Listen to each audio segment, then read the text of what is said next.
Welcome to Michael's Record Collection. I'm very happy to have with me today guitar hero Vinnie Moore. Vinnie, thanks for being with me.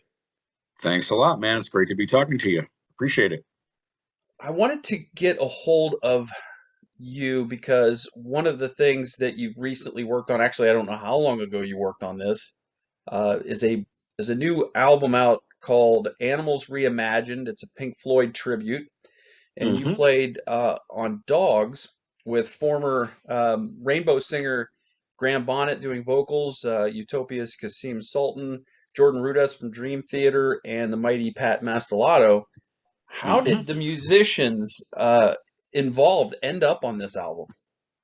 The record company, Cleopatra, pretty much put it all together. And in fact, I was told initially that another singer was going to be on that track. And I didn't know it was going to be Graham until it was totally finished and they released the sample of the music. And it was a pleasant surprise because I've always really liked Graham and great singer. So yeah, it was even better than I thought it would be. And I knew who the other players were. I knew Jordan would be on it, which was really cool because we've done some stuff together in the past. He played on Right. my Time Odyssey record back in 1988, and he also played on a solo on my last record, Soul Shifter. So it was a cool little project. When I first heard about it from my manager, it was like, of course I want to play on a Pink Floyd Animals record. I was such a big fan of that record, but I had no idea it would be Dogs. And they sent me the track, and I was like, it's 17 minutes long. It's like, do they want me to do a couple solos? No, they want you to do all the solos, all the rhythm guitars, all the acoustics. And I was like, oh my God. There was like a day where I went, I'm not sure if I have time for this because it's such a big undertaking. Uh-huh. And I thought on it for a day and I went, this would be a really cool thing. I'll give it a week. And it took quite a while to do that because there was so many parts. Yeah. How many hours would you say you were working on just this? I'd say like a Monday through Friday type of thing. If I had to, I don't know the number of hours. I never kind of pay attention to that kind of stuff. Hmm. But it took a while, just setting up the acoustic guitars, getting lead sounds, getting rhythm sounds, and then doing the parts. And the hardest thing about it is I'm so familiar with that record. I could probably sing almost every lyric and sing every David Gilmour guitar solo on the record. So, initially it was like, what do I do? Everything I played just sounded wrong. And I know, like in most cases, they didn't want me to duplicate what he played note for note. They want me to Hmm. add something new, but it just like sounded wrong to me. And I just kind of tried to nod at some of his stuff, but take it in slightly different direction. And the parts that were part of the song, like the harmony section, they needed to be played exactly as he did. Hmm. Yeah, it would seem to be difficult to take something that is so familiar to you and try to make it your own when it's, I mean, how do you improve on a Pink Floyd album like that? Right. And you just know there's like the hardcore Gilmore fans are going to be like, no matter what you play, Jesus could play on it. And they're going to go, it's crap. That's not Gilmore. Yeah, exactly. Um, Now it sounds like everything was done remotely. Everybody was working out of their own home studios on this. Yeah. Yep. Which is pretty much how I do everything Yeah, nowadays, luckily, which is what I prefer. yeah. Who did you think was going to be the vocalist, if not Graham? It was a guy I've never heard of. I believe he's English and his name was Tim Bowness, maybe.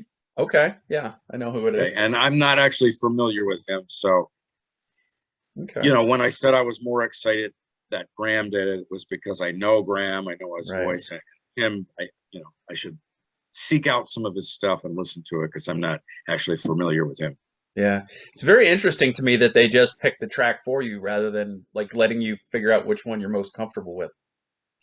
I think I probably came in on the end and all the other tracks were already taken. All the Mm. other guys chose the short pieces and Yeah, let's let some other idiot have that song, 17 minutes. Were you you seem like you were a big Pink Floyd guy then growing up. What was sort of your Pink Floyd origin story? How did you become familiar with them? Wow. I never really, I don't remember ever not being aware of Pink Floyd, so I actually don't know. But Wish You Were Here, Animals, Dark Side of the Moon. Gilmour is one of my favorite players. His sound and the feel, there's so much like gives you chills. And actually, Time, the solo in Time, is one of my favorite solos of all time. Yeah, sure. So we're going to take a little walk back through your career a little bit, and I wanted to ask you what life was like for you as a young aspiring guitar player growing up in Delaware. Did you know a lot of other kids playing instruments? How did you kind of get started? I got started because I was into rock bands like Deep Purple, Led Zeppelin, Beatles, Queen, and they were all guitar-oriented bands. And I was just into rock. And then there was one Christmas where I was like struggling to decide which gift I wanted Santa Claus to bring me. And I saw this guitar in a J.C. Penney catalog, and like I was fascinated by it, and was like, Mom, I want that. And there was some resistance at first, like, oh, you really have to be dedicated and put time in to do that kind of thing. It's like, no, I want it. I'm sure I want it. And so I got a guitar for Christmas, and been playing ever since. Do you still have that guitar? No, I don't. A friend of mine who lived in Spain actually found one just like it, maybe about 8 years ago, bought it and gave it to me when I was over there. So I have one just like it. The original, I saw bands like Pete Townsend, smashing his guitar, and thought that was really cool. So I thought I'd try that. When I got a better guitar, I thought I'd smash it outside on the street. And I tried it, and I learned a very important lesson. Never try to smash a guitar holding the neck, because it hurts the hell out of your hands. It stings like crazy. And so I'll never do that again. All right, good Yeah, I safety mean, tip. I painted it silver, I don't know why. Something to do with Ace Frehley, I think. And then I eventually smashed it. And Yeah. yeah, I guess it ended up in the trash, unfortunately. Oh no. So, regardless of how many hours someone spends with any musical instrument, not everyone has a natural aptitude for the instrument. How long was it before you realized that you had the sort of ability that maybe other people didn't? Wow. I don't know if I'm even aware of that yet. I kind of played, I'd say, for maybe a year and a half. And I got together with a group of guys who had a band. And then I just started to get really obsessed and really serious about playing. And I started practicing 2 hours a day and 4 hours a day, and then 6 or 8 hours a day, sometimes even 10. I just got really loved what I was doing. It was, just a passion, and I loved what I was doing, and I just wanted to do it all the time. Yeah. So the story goes that you sent a demo and a biography to Guitar Player magazine, and Mhm. that is what led you, or at least your hands, to being on a Pepsi commercial in 1985. How old were you then, and how did that all sort of happen?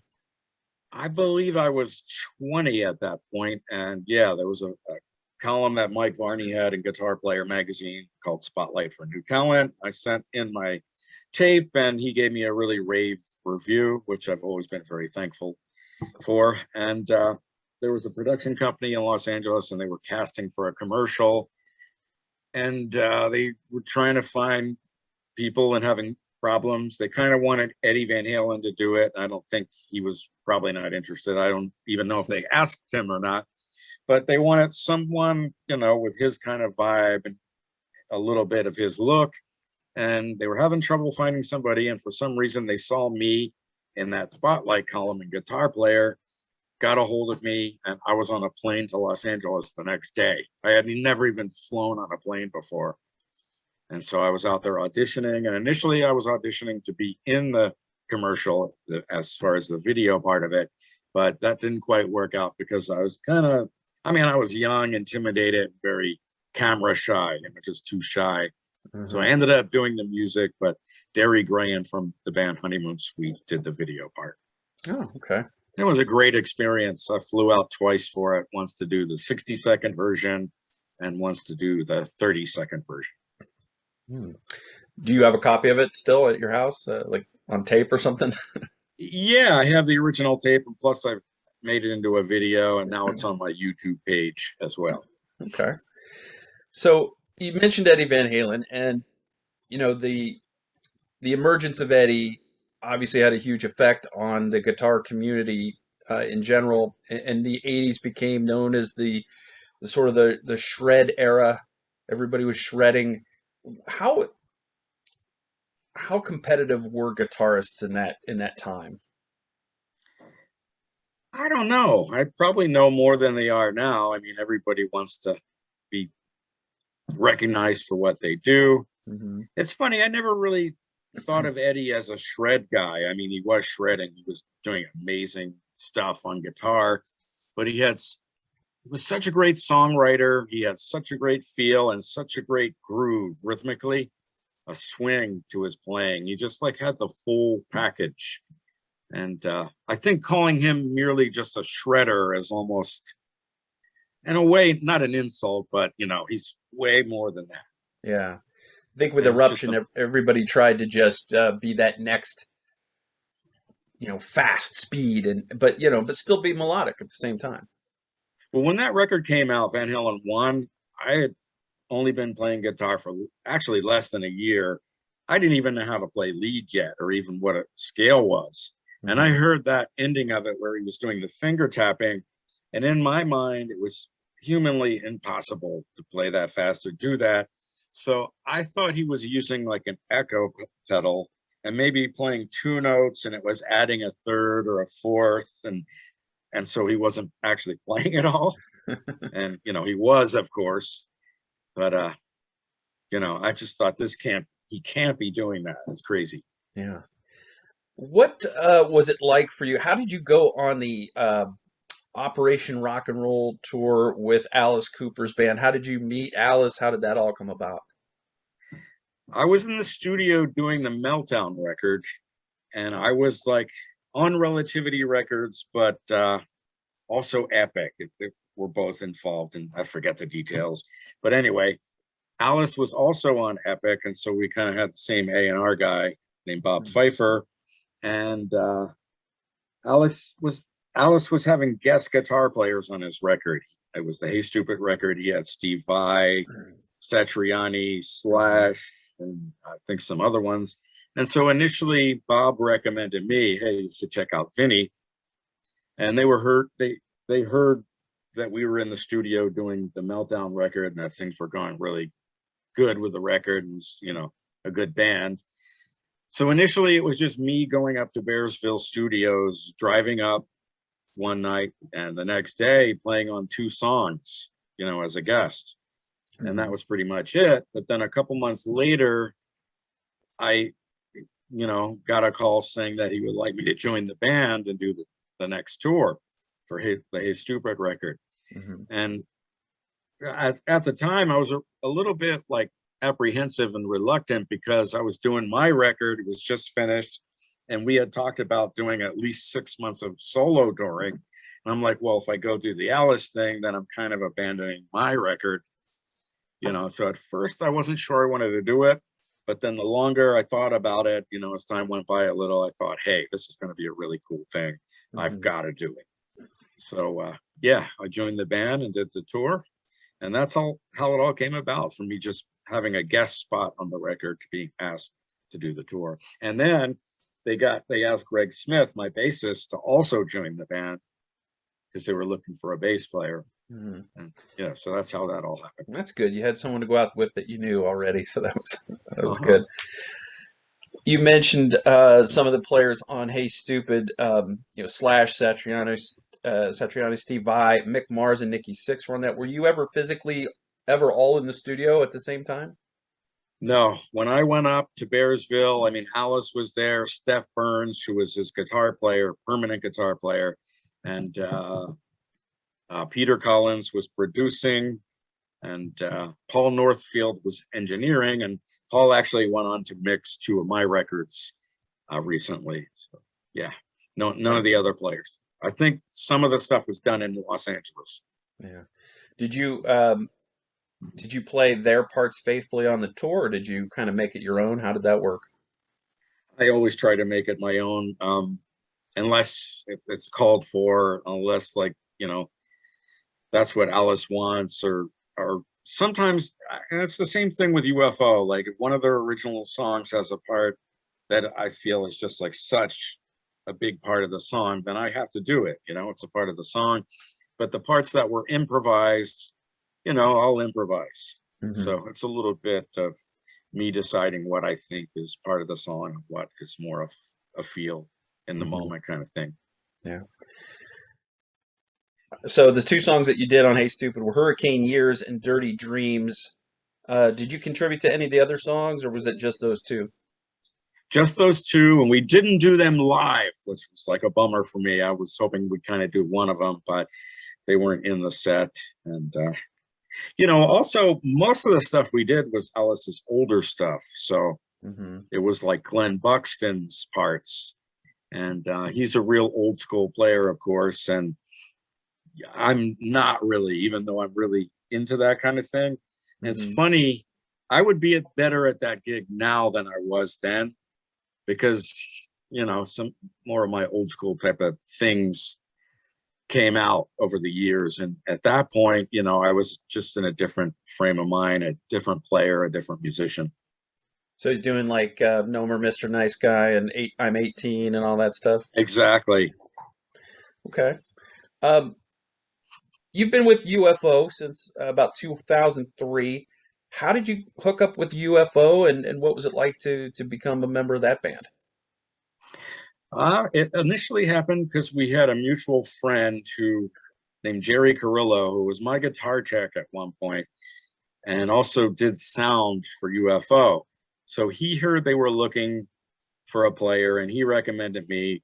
And then also their manager, Peter Knorn, used to manage Michael Schenker. And I did a tour with Michael Schenker back in 1999 when my Maze record came out. And I met Peter during that tour. So he was now managing UFO and he was aware of me.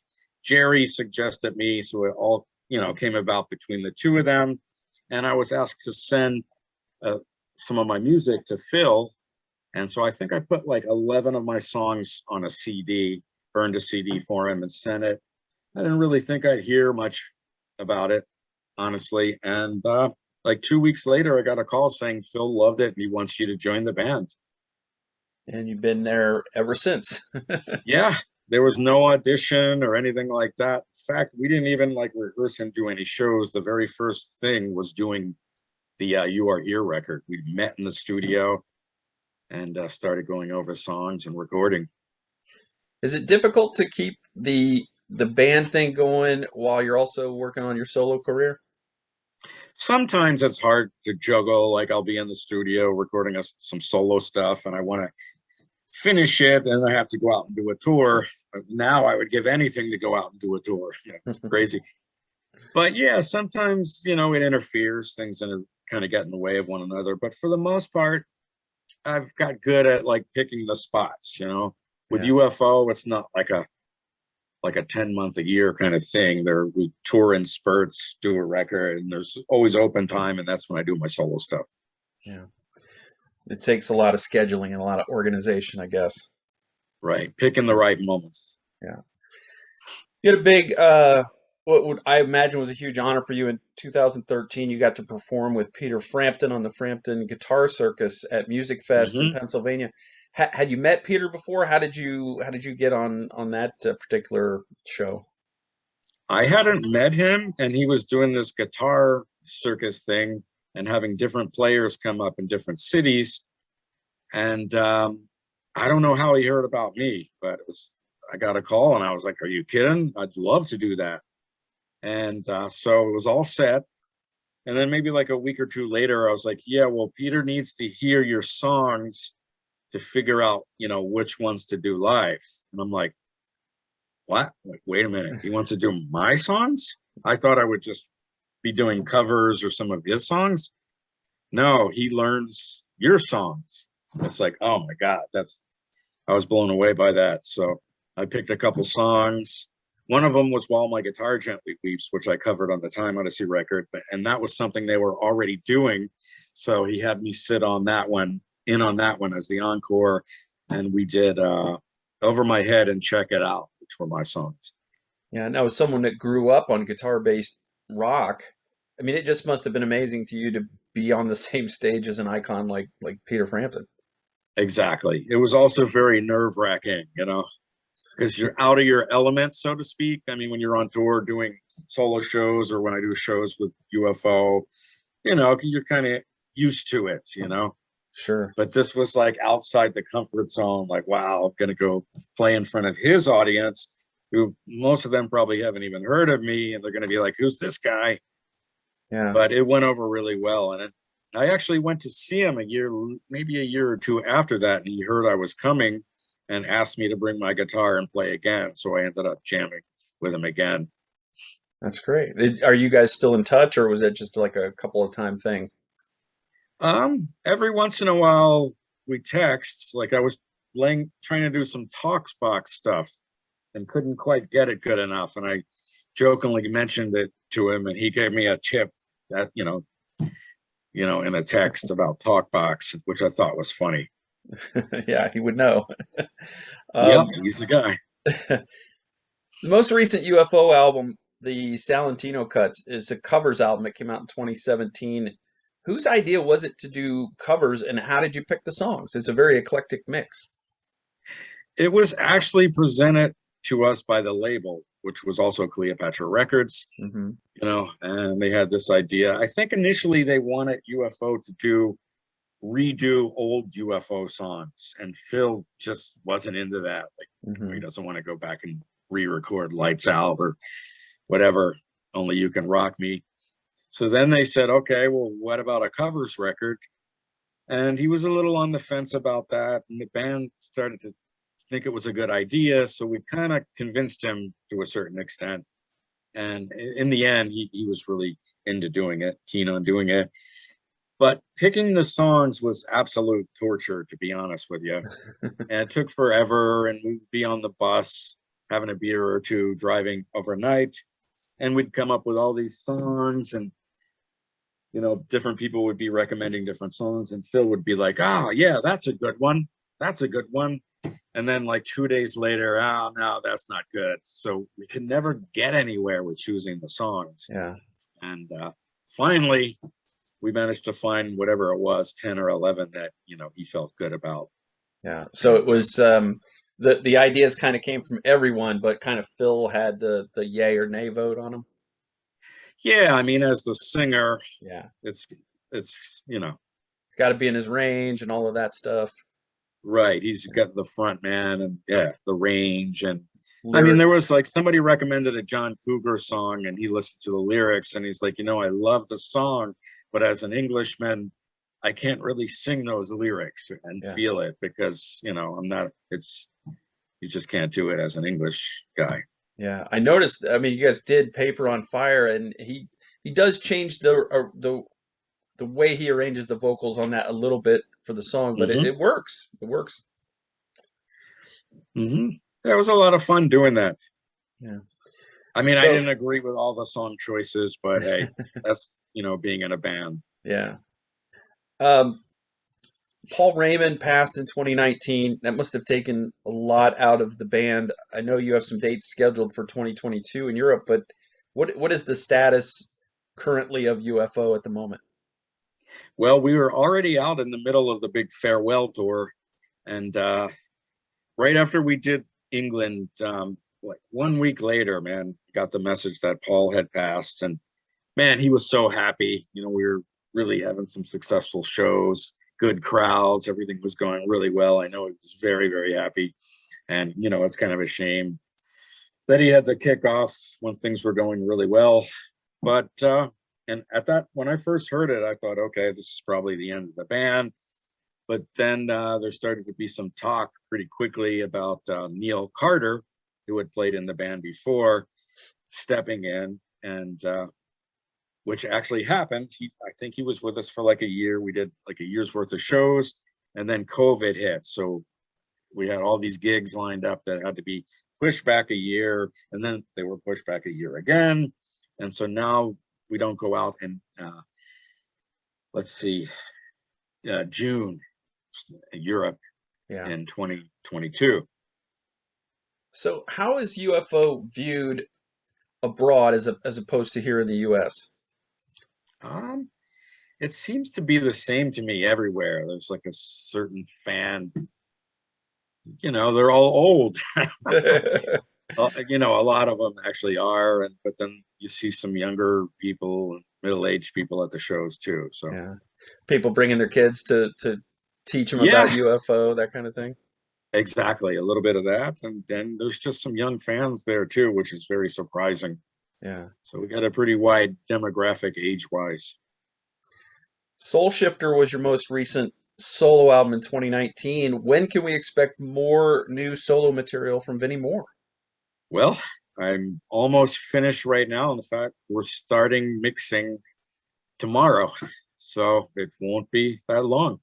Yeah. And I have my own label now, and so I'd say I'll have it out within the first 4 months of next year. Awesome. Awesome. Anything else you're working on? I know you do a lot of these, well, maybe not a lot, but I know you are always willing to sit in for someone else and do some of these tribute albums and things like that. You got anything else going on right now? Nothing at the moment. I mean, I just did some things with a guy named Randy Pratt, who was a bass player. He used to have a band called the Lizards, and he's been doing these records called Ruffians with this guy Ed Terry on vocals. And I've played solos on a couple of his tracks, and I don't know when that'll be out, but yeah, Yeah. some really good stuff. Vinny, who are some of the guitarists today that have caught your attention? Oh man, I always freeze up when I'm asked this question. Guthrie Govan is Oh yeah, amazing. yeah, he really is. Um, Bumblefoot Runthal is amazing. There's more I know that I'm not thinking of. Oh, there's the kid from Italy, uh, Mateus Mancuso. Well, he's Okay. not really known right now, but the kid's a monster. He's like maybe 20, maybe 19. Yeah. Have you been keeping up in touch with Alice over the years? No, I went to see him recently in Atlantic City. It was the first show of his tour since COVID, and they weren't having anybody backstage, Yeah, yeah, of course, because of the risk of COVID. But I did meet with his manager afterwards for a while. We talked about the good old days. Yeah, yeah. that was as close as it got. I bring it up because that was one of the first shows that I attended after things started opening back up, and I saw, with Ace Frehley opening for him, and I had never seen her before, but his guitarist Nita Strauss is amazing. Yeah, I thought all three guys were her and the other two guys. It Yeah, was a good band for sure. yeah, excellent. Vinny, it's been a great time talking to you. I really appreciate it. I appreciate your time. I know that this Animals Reimagined is really a great record. I hope that it sells. I don't know, how people view tribute records in 2021, but it is a Right. little different. It's not just a straight copy. There's a lot of big name players on this, and I think it's going to do really well. Thank you, but I haven't even heard the record yet. I'm still waiting for a copy, and Oh I don't no. know if it's on Spotify. I don't really do Spotify, Yeah. Yeah, and it's on Spotify. I'll try to get Cleopatra to send you a copy. there you go. I deserve at least two or three for all the work I did on that thing. You sure do. That's But yeah, I'm that's excited to interesting. hear some of the other players like Dimiola. I was always a big fan of his, growing up, and Yeah. All right. Vinny, thank you so much for your time. I appreciate it. Good luck to you in the future, and I hope you get back out on tour soon. thanks, man. Good talking to you, and hope to see you out there somewhere. Thank you.